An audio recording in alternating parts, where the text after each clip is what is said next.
hear me okay? Yes. Okay, good afternoon and welcome once again. My name is Tochi Ginigeme. It's so lovely to see many friendly and familiar faces in the audience. We thank you for coming. I'm trying so hard not to fangirl, as you can probably tell, because I have beside me an inspiring woman whom I look up to so much. For those of you who do not know who Miss Yvonne Ike is, I will take a few minutes to quickly read her profile and get us all initiated. A few minutes, please. A few minutes, so yes. So we can get into the conversation. And then we'll get right into business. Okay. Ms. Yvonne Ike is the Managing Director and Head of Sub-Saharan Africa, excluding the Republic of South Africa, at Bank of America. Yvonne has more than 25 years' experience in financial services sector, and since joining Bank of America in September 2014, Yvonne has established the bank as a leader in providing international financial services in the sub-Saharan Africa region. Yvonne is passionate about actively contributing to Africa's development, and in 2017, she founded Adara Foundation, an NGO that focuses on women, education, and entrepreneurship in Africa. In 2020, Yvonne joined the Global Advisory Council of Oxford University Business School. She has received many international awards, including being recognized by the Queen of England as one of the top 200 businesswomen in the UK to make significant impact in society. And in 2019, she was also recognized as one of the top 100 women CEOs in Africa. Ms. Yvonne Ike, welcome again. Thank you. Thank you so much for having me. Thank you. Thank you for being here. She had warned me sternly. We have a lot to talk about, Tochi. Let's dive straight into it. I have a lot to say, so let's not spend too much time on introductions. So the first question that I'll ask you is, you have attained so much success professionally. You're an inspiration to so many young Africans, so many women, so many Nigerians, and you have so many options in terms of career choices. But still you stay invested on the continent through the work you do with your current bank, through the Adara Foundation, and all of the different foundations that you're involved in. What is it about Africa? What is it about the continent that keeps pulling you back home? Tochi, thank you so much for having me here today. So at this stage in my life, I've seen, it's two things. It's the excitement about the continent, and it's the sheer frustrating about the extent to which we're underperforming that keeps me engaged. And for me, it's a life mission. So when I talk about the potential for the continent, we'll speak a little bit more about the narratives. But we have all these narratives that, frankly, we just need to disabuse and face a new reality. And we need to face the real potential and understand it quite deeply. And the frustration about what we haven't done to achieve our potential, and the role that I can play through finance, through advocacy in a number of different areas for women, for education in the continent, keeps me committed to every day seeing what I can do to contribute to Africa's socioeconomic development. We've come a long way. We have so much to do. So when we talk about the narrative of Africa, and for those who are not Africans or not from the continent or have had limited exposure to the continent in the room, some of the times, or a lot of the time actually, the narrative is one of war and hunger and poverty. How reflective is that of the current situation of things? And I ask you this because you are not only involved in the continent from a strategic and I guess more high-level point of view, but from a grassroots point of view as well. Tell us how reflective the situation that is portrayed in the media is of what is actually happening in Africa? The interesting thing about where we are in Africa's development right now is a lot of the things that are reflected in the media are a distorted version of what's happening, frankly, in most parts of the world. In most parts of the world, we have conflict. We have economic development challenges. We have, we have population issues, we have climate, etc. So those things are things that in some ways have been distorted about us as a people. What I think is more disturbing is even the narrative that we carry around about ourselves. So some of the more common ones we've heard, Africa rising. Yes, but we've been underperforming, way below our human and natural resource potential. Africa is a country, is not a country. Absolutely, it's a continent. But until we start thinking about Africa on a regional strategic basis, our ability to fuel development, socio-economic development, is just limited. And we'll talk a bit about the areas. So I would say right now, Eastern Africa is outperforming certainly West and potentially South Africa because they are operating on a more regional basis. They are taking a more strategic view on how things are going. And that's what helps work. The large population, we have a large demographic population, absolutely, with massive potential. Again, we'll come back to that in a minute. But right now, it's a ticking time bomb. Until we figure out ways to have the right levels of education and the right levels of job creation for our youth who have massive potential, we still don't have our narrative right. Africa is too, so then the external narrative, Africa is too risky.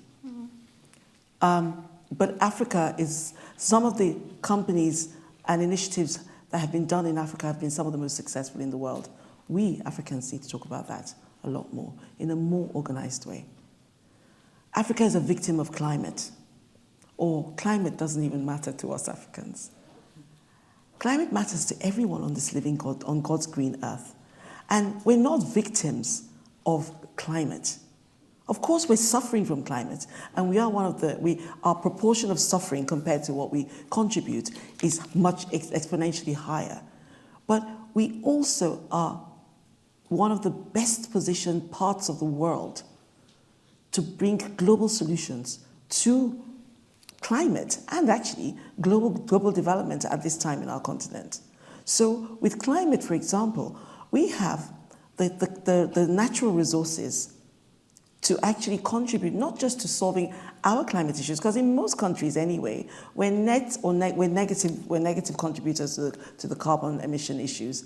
But we can use our resources, whether it's forestation and so many other things that we can use to actually contribute to the world's, to solving the world's problems. So the narratives that we have, I think have made us, even where we say them ourselves, because we want to sound bright and beautiful about the future, we're missing, I think we're missing the point on a number of things. Our future is bright. It's choppy. There's a lot for us to do. And it's something that includes not just Africans, it's also people who are interested in Africa. We must have an inclusive approach to dealing with Africa at this time. So that future is there, it's bright, but we must be more honest with ourselves in the narrative that we tell ourselves about our continent and the narrative that we allow people to say about us. And we do that through action. More doing and less talking. I love that you said we have to be honest about the narratives we tell ourselves and what we allow to be portrayed through the global media. And when we talk about this concept of narrative, I have to ask you, this is probably a general statement because, yes, as you said, Africa is not a country. It's 52 different countries, 1.2 billion people projected to double in the next 20 years. So it's a huge, huge demographic. But I have to ask you, based on what you see and what the current trends are, do you think that Africa, and transparently speaking, is on the right track to sustainable development? It could be. Okay. It could be. And in reality, why do I say it could be? We have enough of what we need, without a shadow of doubt, to be one of the most significant economies in the globe. We have the people. We have the natural resources. When I talk about the people, for example, even though I do worry greatly about our youth and the potential that we have to tap into to give them the right platform that they need to thrive, I still look at Nigerian youth and African youth more generally, and I see a people that need very little catalyst to actually blow, as we say in Nigeria. So an example I would use, at this time last year, most people, young and old, did not know Ashake, right? He didn't go to Oxford or Cambridge to learn music. He didn't go to the world's finest music schools. He learned it online and in his environment. And a year later, he's performing internationally. We all know his songs, Organize, Every Time. And you know, it gets us going. We all know it. Purple, yellow, black, or white, we know him. And if you see him performing, he's world class. So let's imagine for 1 second, if we actually innovated around human capital. Let's imagine for once, let me be very specific about some of the kinds of things that will catapult our socio-economic development that we don't have today, but we must find ways to get. So if, like China and even India, as a region, we decided 2 million Africans, 2 million Africans, every year, we were going to give digital skills to in particular, or some of the more relevant modern skills for today. But let me stick with digital and technology skills. Those kind of skills we all know will attract at least $100,000 in salary a year. We know the numbers. A lot of this, especially because of COVID, we've seen that African resources can contribute from wherever they sit in the world. Now, $100,000 times 2 million is $200 billion to GDP contribution. That's almost 10% of the GDP of Africa. It's the fast investment in our human capital is the fastest way to ensure socio-economic development in Africa. People talk about the let's say the fourth industrial revolution. How do we get there without energy? How do we get there without infrastructure?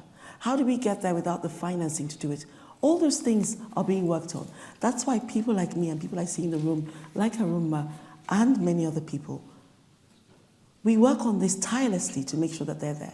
But while we're waiting, the journey of educating our talent, the speed with which they pick it up and excel, means that we can turn our GDP overnight and become relevant participants in global value chain, in delivering to the global value chain, whether they sit in Africa or whether they japa, as some of them have. This is real, and this is something that can happen in very short order because of the rate of change of innovation and technology that we're seeing globally in the world today. And we need to engage on that. And that's why, for me, every single individual who is African or interested in Africa, we must be contemplating all the time, how do we contribute to human capital development, especially vis-a-vis technology? How do we do that? That gets us on the path to socioeconomic development in the manner that we should. Because anything below 7 to 10% growth which we're absolutely capable of, is underperformance. And what we're talking about here is how do we start to at least perform at the required level, and frankly, given the capabilities of our people, outperform. So again, and I love that you said focus on human capital development, because one thing that we know for sure is that the thought leaders, the innovators, the educators of the future will come from the continent.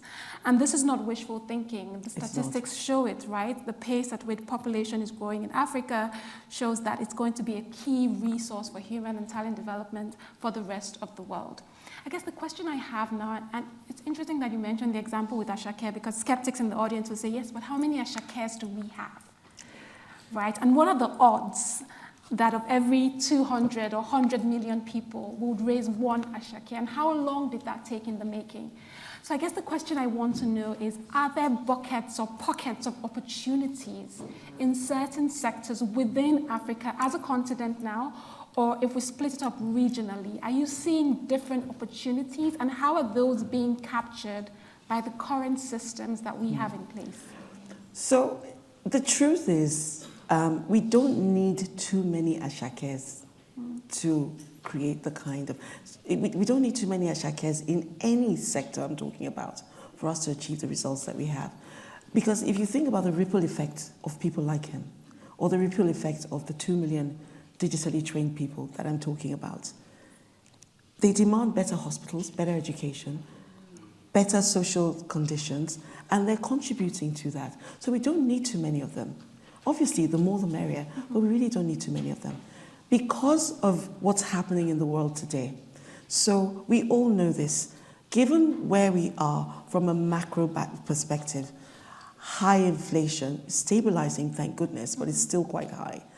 Therefore, the high cost of capital, and also coupled with that, slow growth in some of the key economies in the world, including Africa. So we have that macro backdrop, exacerbated previously by COVID and now by the Russia-Ukraine crisis. Then we have the geopolitics of many developed countries suddenly realizing they need to change the dependency profile for natural resources across the globe, and they need to change the relevance or shift the balance in terms of control of particular aspects of the global economy, including security, including food, whether it's human and country security or food security, etc. So because of that sort of backdrop, and then you layer on the opportunities of the ever-increasing, I think incomprehensibly increasing rate of technology and innovation in the world today, a lot of that coming from Africa. And then climate and infrastructure. These are areas that we need to focus on and say, if we do those areas, those are the areas that will turn the destiny of Africa around. Of course, most important, how could I forget, energy. So the whole world is suffering from energy challenges today. We have 40% of the world's sunshine, 40%. As you were saying earlier, our human capital, which we can turn into an asset, it's by definition an asset, but it's not a working asset today. So we can make it a working asset quickly. Those are the areas that we must prioritize. And then, of course, the infrastructure and the financing of them are the key areas where there are opportunities. They are exponential.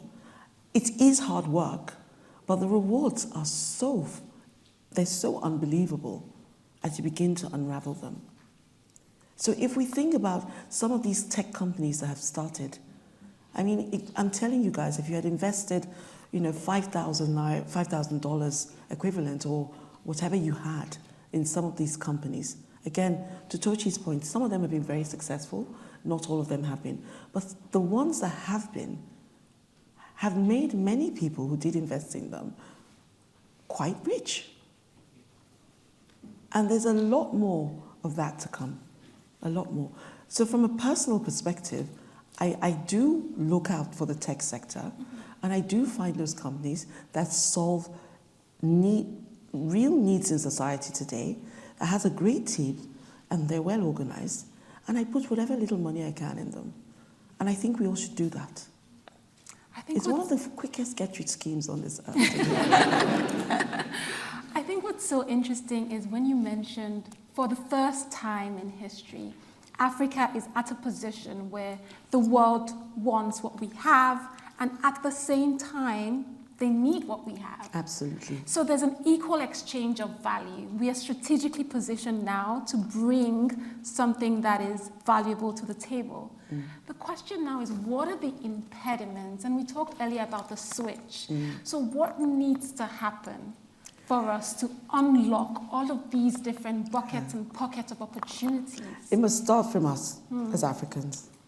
The first thing we need to do is change the way that we think of ourselves and the way that we engage with the world.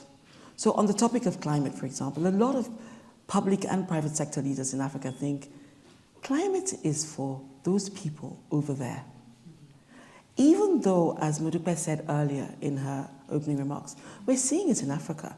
In Africa, in Nigeria, for example, we have rice is the most commonly eaten meal in Nigeria. And the single largest producer of rice had their entire production for last year wiped out with the floods. It's real. So we have to engage on these topics ourselves. And when we do that, we come from a position of partnership and being an ally, not begging for favors. So even, we'll get to finance in a minute because we need to unpack that a bit more. But let me just give an example while I'm on the topic. On the topic of debt relief, and 70%, the debt stock in Africa is 70% of our GDP. It's high compared to how much capacity we have to generate revenue across the continent. It's high. Do we need to go around begging for debt relief? I don't think so. There are now products where we can say, I will give you I'll give you initiatives that will help you reduce your carbon footprint, pay off my debt. These are real products that are being developed and that we need to find out more about and push today. So that we're not begging people to help us. Rather, we're saying, you have a problem, I have a problem, how do we resolve it? So that change in mindset about being allies and thinking of ourselves as true contributors to global solutions is critically important.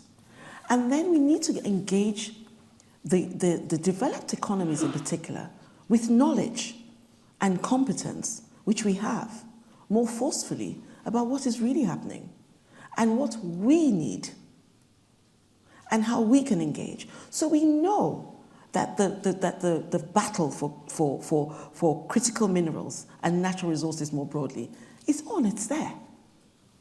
There's China, there's the US, there's Asia, there's the Gulf, most parts of the world are looking for some of these natural resources that benefit them.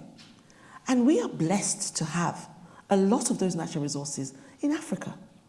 Cobalt, platinum, to name a few. Cocoa. So many of them. So what we should be doing with those is actually positioning on terms that work for us and engaging in solutions that we bring to the table that work for us. And then we also need to, again, stop telling ourselves everything is okay and we have all these great things, but really being honest about how difficult it is to deal in some of our African countries and become more brutal about bringing those barriers down. And then we need to take a collaborative approach with the West. We were talking earlier, and I have never, it's so exciting, I have never in all my years, and I think probably in the history of mankind, I need to be careful, seen such an alignment of challenges and opportunities between the developed economies and the developing economies, particularly Africa. We have a chance to engage in a different way. And with that alignment is an interest that I've never seen before. However, the US, the Gulf, the Middle East, China, India, they all want to engage with us. The provider, that they don't know how. The facilitators, like for example, the financial institutions, don't know how. And the recipients don't know how. So we have a lot of work to do. And it needs to be led by Africans, where we start to be very laser sharp about understanding the facts around the problems, innovative about the solutions, and then unrelenting in driving them forward. We often talk about, every time we talk about opportunities and capturing value on the continent, the conversation about leadership comes up. And it's, can we make any real sustainable progress if our leaders are not aligned to the mission?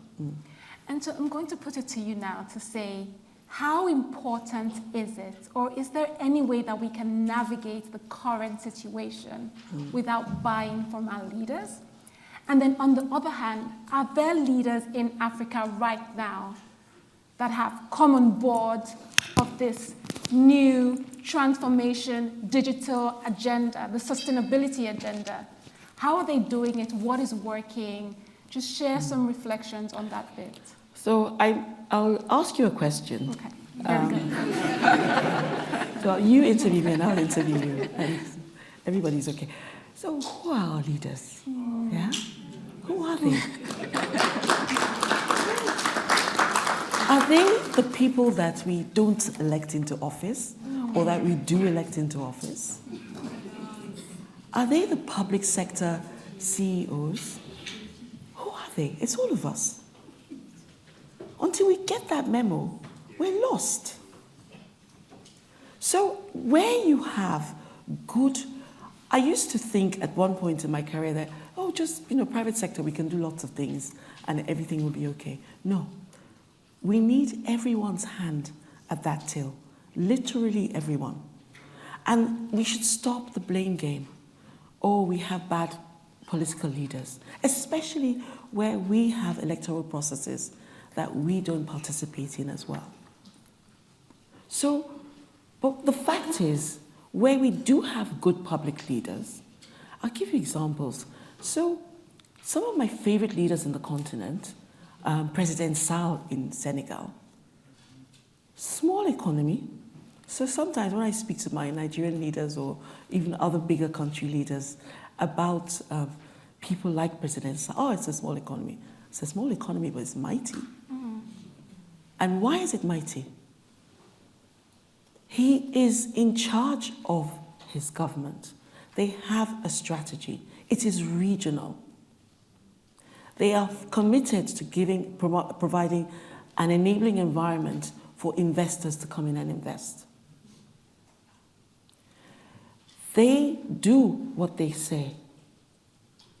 They're attracting the right sponsors for projects. They understand very clearly that investment in key assets and infrastructure in Africa is critical to our development. And they're now attracting the right financing around it. And so if you stop and look at the recent visits from international presidents or leaders from the developed world, there's a consistent number of countries that they're actually visiting. Senegal usually tops the list. Angola is now coming up there. Rwanda is up there as well. These are countries that are engaging, and with Angola, for example, with the president of Angola at the moment, he is playing a critical role in trying to resolve the geopolitical issues between DRC and Rwanda. He's also creating the right enabling environment to attract investment from France. President Macron just visited there. Total has announced they're making yet another $850 million investment in what they call their multi-energy strategy. So it will yield 30,000 barrels of fossil fuels, and it will develop extensive amounts of gas assets, and it will also invest in solar energy. And the Angolans so the Angolans know that their highest asset are their energy assets. And that's their main currency. And to date, they've had, let me remember the number properly now, yes. To date, they've had 40% of their crude being sold to China. And most of their debt, their public external debt, is with Chinese. They understand clearly that they have to take actions to reverse that trend. The Europeans as well want to contribute to reducing the globe's dependency on China. And don't get me wrong, China is not entirely a bad thing. There are lots of great things about China's engagement with the rest of the world. But the Europeans are also trying to solve for their own energy issues, exacerbated by the Russia-Ukraine war. So there's a trade, and the Angolans get it, and they're going for it. And they're making it appropriate and user-friendly for Total, who's been in Angola for 70 years, to be encouraged to carry on investing at this time in the energy sector on terms that work for us as Africans. We are saying we want to transition at our own pace, leveraging the resources that we have, the oil that we have, moving as quickly as we can to gas, and using the appropriate renewable energy resources that we have when we have them. Those kind of leaders we have in Africa. And then we have the private sector leaders who also are doing their part and need to engage more. And then there's us. There's us. There's us. each and every one of us. Each and every one of us. And I think that it's... And I do mean, sorry to interrupt, Tochi, I do mean the inclusive us. I mean people who are African and people who have an interest in Africa. We have to be inclusive. Absolutely, absolutely. There's a lot to learn from the leaders who have gotten it right. Yes. Or are looking to get it right. And there's a lot of models that can be replicated, models that are proven to work. So, Ms. Yvonne, we're going to pause here for a bit. We'll take 2 questions from the audience, and then I'll come back and ask you what your dream is. So when you dream of a sustainable Africa, a sustainable continent, what does that look like? So we'll take 2 questions from the audience, and then we'll round up with final reflections from our distinguished speaker. Can we get 2 questions? So this is, okay. 1, 2. Okay, thank you very much. Good afternoon, everyone. My name is Jibril. Yvonne, my question goes to this. As MD and head of Sub-Saharan African business in the Bank of America, you have highlighted so many value creation within the African continent and so many tech companies or young people coming up. I want to ask, does the bank give credit facility or support, let's say, to African businesses that are coming up? Because we know at the helm's end of affairs, most of those companies that are coming up lack access to finance, and how do they project themselves globally? So does the bank in any way try to support them through other means and whatever it is that will help them grow? Yeah, absolutely. Thank you for that.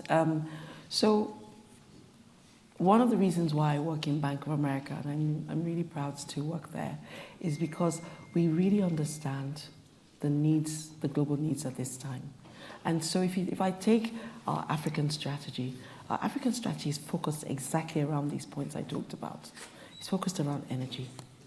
What solutions can we provide to help facilitate energy generation in Africa? It's focused around technology. How do we support tech companies to grow, to scale, and be sustainable, and to continue to innovate and provide solutions? It's around climate. We understand the importance of climate. And it's around infrastructure. How do we help facilitate digital and physical infrastructure in Africa today? We're developing new products all the time. One of the big ones is blended finance. Because with blended finance, because we understand, as an American bank, we want to contribute, we're a commercial institution, and we do want to contribute to problems that the world has. But we understand that no one individual institution in the developed world can do it on their own, not even us. So creating that blended finance framework for sustainable finance, focusing on climate and energy at this time, in particular, is something that's a big initiative for us. And we also, I'll give you an example of a deal that we did just recently that, I'm really quite proud of. AFC in the last COP27 meetings committed to the country of Egypt that they would support them with up to $1 billion. This has been announced in the press, so I can talk about it.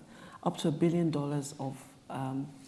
of financing for climate-related infrastructure development in Egypt. We can deal with AFC, Africa Finance Corporation, to lend to them on a larger scale, in a structured finance way, which we did, than if we were dealing directly with the Egyptian government. So we did a back-to-back trade with them, which has supported some of that funding. There's a lot of innovation around the kind of things that we're doing today. We're very mindful of being part of galvanizing the resources that our platform has to drive policymakers, to bring in the wider range of investors that we see today. So there are more non-traditional investors, whether it's asset managers, pension funds, insurance companies, philanthropists. We can galvanize those resources to come into structures that are more risk-adjusted. And when I say risk-adjusted, I mean appropriately risk-adjusted to come into the content. We have a big platform, and we're dedicating it in an appropriate ways to Africa's development. Thank you. We'll take the second question now. Okay. We don't have any ladies with questions? So good afternoon. Thank you very much for the talk. It was really inspiring and really fascinating. My name is Aristide, and I'm from the Democratic Republic of Congo. Specifically, can you speak up a bit, please? Oh, sorry. I'm from Congo, the Democratic Republic of Congo, to be specific. And I'm from Goma, actually, where the conflict is actually ongoing. Yes. And I wanted to highlight the point that you actually pointed, which is on the geopolitics and coming down to power dynamics, especially. So myself, I've been questioning myself to understand what's the role of the African governance in the sustainability agenda and what have we done so far. You actually mentioned something interesting about the Angolan president trying to solve the problem between the Congo and Rwanda, which is, I think, good, but what's the guarantee that this is not another form of greenwashing, kind of political greenwashing, trying to show that we are trying to do well, because this is something that has been ongoing for more than 25 years, and people have been dying all years. So questioning myself that I'm trying to just understand what's the guarantee, what shows us that this is not another form of greenwashing. And secondly, is more on the youth perspective. Us, we are privileged to be in Oxford and be asking ourselves these questions. How do we transition? We are young people and we want to take positions, like political position, and try to change things. But how do we transition in this power dynamics that is already installed on the continent and the system that is actually ruling? Is it not going to affect us in any way, trying to be somehow negative and try to make profit, try to navigate corruption, trying to navigate a system that's already there? Probably can actually corrupt us, and we become those political leaders who are doing wrong for the continent. What's your take on that? Thank you. Thank you. There's a lot to unpack there, and I only have 2 minutes, so let me try. So you asked me, what's the guarantee? There is no guarantee. There's no guarantee. Is there Is it wrong to think negatively about the current situation? No. We have to think about the negative aspects, embrace them, and then decide to deal with them. Right? Do we know if what the African leaders are doing around the conflicts in DRC at this point is going to work? I don't know. I can't promise you that. But I do know that, that there are leaders who are engaging very instructively. And as far as I can see, it's working. And they're engaging from geopolitics rather, and also on the economic side, focusing on where we can attract capital. So you know, because you're from Congo, that whole Great Lakes region has some of the most important forestation regions in the world. So if we are not thinking about how to come up with climate-friendly forestation exercises, countries like Gabon have done it. If we're not thinking about that, of course they're going to greenwash us. And it'll be our fault, not theirs. So this is what I keep saying. We do have the resources. We have the resources. We have the intellectual capabilities. Conscious that we're running out of time, I'm going to try and answer Tochi's question about, what do I see? I have no doubt in my mind that with very little action from a small number of Africans, not the entire 1.3 trillion, this is very important. From a small number of Africans, if we focus on the things I was talking about, focus on where there is global interest at this time. With that global interest comes support in ways that we can't unpack in the few minutes I have left, including financial. If we focus on those areas, I say them again, climate, energy, technology, infrastructure and finance, all the other things, and of course, importantly, human capital development, sitting above all of that. If we focus on those things and do them on our own terms, I can see an Africa that is really on par with the kind of success that China and India have had in the next 10 years because of the innovation and technology, the rate of change of innovation and technology in the world today. It's just evolving so rapidly. So we will not have to go through the steps to a better socioeconomic platform that happened in the, how far back do I go? 30s, 50s, 60s, even 70s. Because if we think about China's success and even India's, we're looking at less than 50 years ago, very conservatively. We can leapfrog. Yes, but we have to be intentional. We need to take the right actions.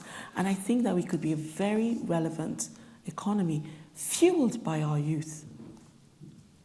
Whether they've jackpad or they've not jackpad, it doesn't matter. Wherever they are.